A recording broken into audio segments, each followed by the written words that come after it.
Hello, and welcome back to another Portal mapping and modding tutorial. I'm your host, Orsell, and today we're going to be covering the VPK file format as well as VPKEdit, a tool to work with VPKs. Before we begin, let's talk about the VPK file format. For those who are not in the know, the VPK file format is the archive file type Valve has used for their games since Left 4 Dead, and this was also introduced into the 2013 SDK. This file format is a more modern format compared to their older GCF format, used for the original games like Half-Life and Half-Life 2.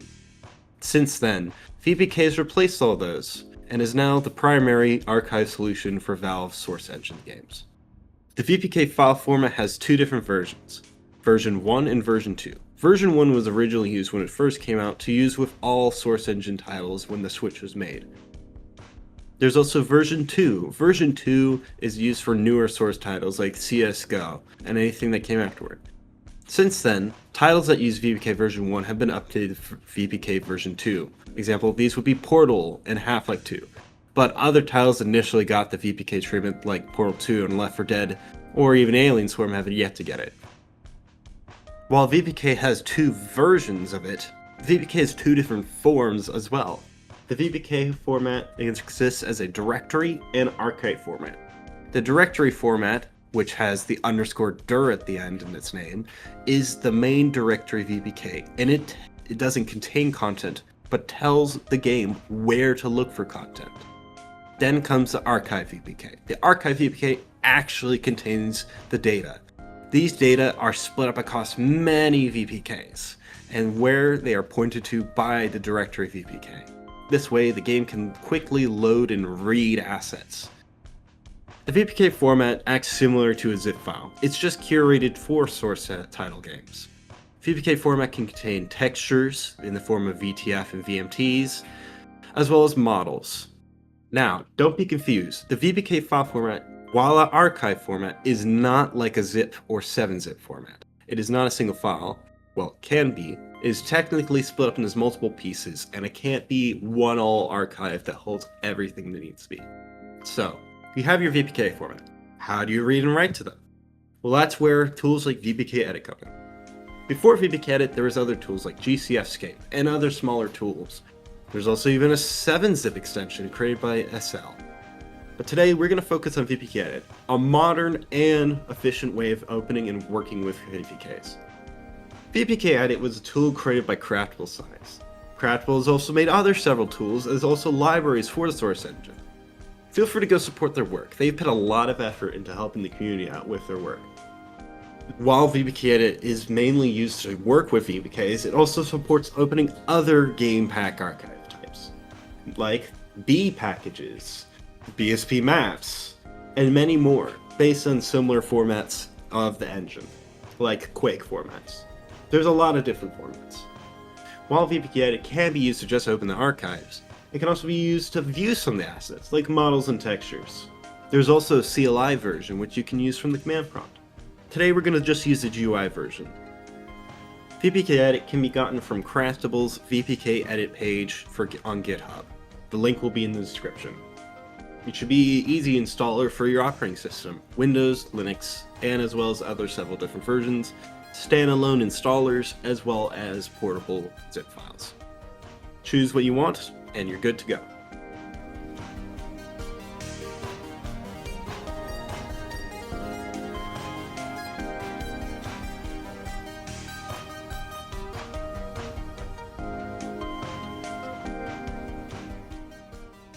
Once VPKEdit has been installed, all you need to do is either find a VPK you wish to open, and just double-click it.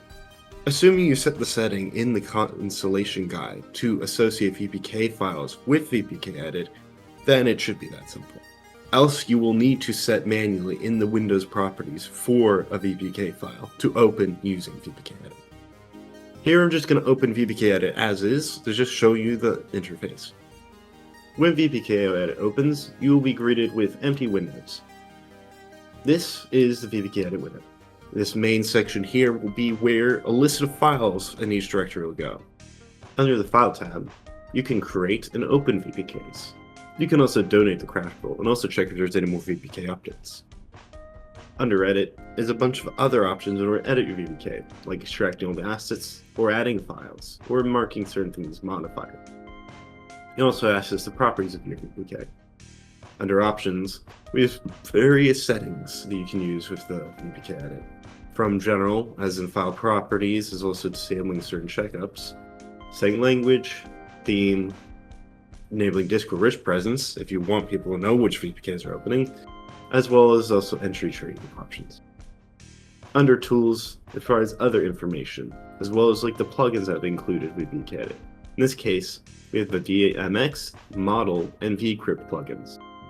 Plugins power VPK Edit to add additional features. Originally, Models, VMX, and other such plugins were part of VPK, but have been separated out into their own thing. There should be more plugins coming out in the future, like sound, and much more that will be made by the community. So keep an eye out. And under Help is just simply the About VPK Edit page and About Qt. Qt is just the graphics library used to make the VPK window, and also any controls. So let's open up a VPK, shall we? I'm just going to head over to my Portal 2 directory. Here I'm in my Portal 2 directory. Here you'll see all the VPK used by Portal 2. There are others in the DLC folders, but we're not going to focus on those. Those are usually overrides and such, which will be talked about in a second. If you remember back to the discussion about how there's two kinds of VPKs, archive and directory VPKs, you'll notice that they're all these ones with the numbers actually are the ones that will contain the VPK information, like models and texture data. While down here, the one from the Curator, is the directory VPK. Typically, you just need to open this if you want to access information. You can open up the archive VPKs directly, but it's more recommended just to open up the door so you have access to everything. When you open this up, another VPK edit window will open. And here, we can see the list of the current directory, as well as the directory tree on the side. You can navigate through both. Here we're just going to open Materials, and WP, Framework, and voila! Now we can see all the back panel textures that are being used by Portal 2, like backpanels.vtf. Notice that when I click backpanels.vtf, it will actually show preview the texture. Here we can zoom, see other information, MIP maps, as well as also tiling it out to see what it looks like tiled, and also any alpha information. This texture does not have any alpha information. Along with being able to view the VTF file, you can also view the VMT file for the texture. Here's the raw texts used in the VMT file. Here you can also edit them and save it back into the VPK without needing to extract and then pack it back in. This is real handy if you just want to make a small edit, but you don't want to recompile all your assets out into your separate VPKs. You can just make a quick edit. So while we have VMTs and VTFs, what about models? Models should be able to render correctly. Note that not every model will be able to have its textures rendered correctly. Let's just go to the player and open up Ballbot and Ballbot.mdl, which is Atlas's model in the game. And voila! Now we have access to the model for Atlas. Now again, remember, not every texture is going to work correctly, but it's pretty accurate. The recommended solution to this is just to use the Half-Life Model Viewer, which comes with the game. There's also Half-Life Model Viewer ++, which comes with Hammer++. If you want to watch a tutorial on how to set up Hammer++, click the icon in the top right of this video and head over to the Hammer++ tutorial I made. Along with being able to just see backface culling and seeing various skins, you can also see the wireframe, the solid, textured, and also shaded. Right now, you cannot though view the other types of files that come with the model. Clicking on any of these will just open up the model itself. Okay, but what about these other types of files? Right now, like for some particles, you cannot view particles themselves, just the information that are contained inside the files, like the version, IDs, and other things that make up the particle. You would want a tool like the Particle Viewer in Hammer++, or the Alien Swarm Particle Editor. You can, though, open up other text files like the .res files used for vGUI and Game UI. And lastly, sound. Currently though, sound is not implemented anymore into VPKEdit, as it's been removed due to background programming issues. If you wish to have sound, there will be a plugin available eventually, which will re-implement this, but separately as a plugin. Okay, so now you know how to look into files in your VPK. What if you want to extract? Let's take the back panel's VTF, for example. If I go back to there, I can control-click each of its files, the VMT and VTF, and just drag it on out. And voila!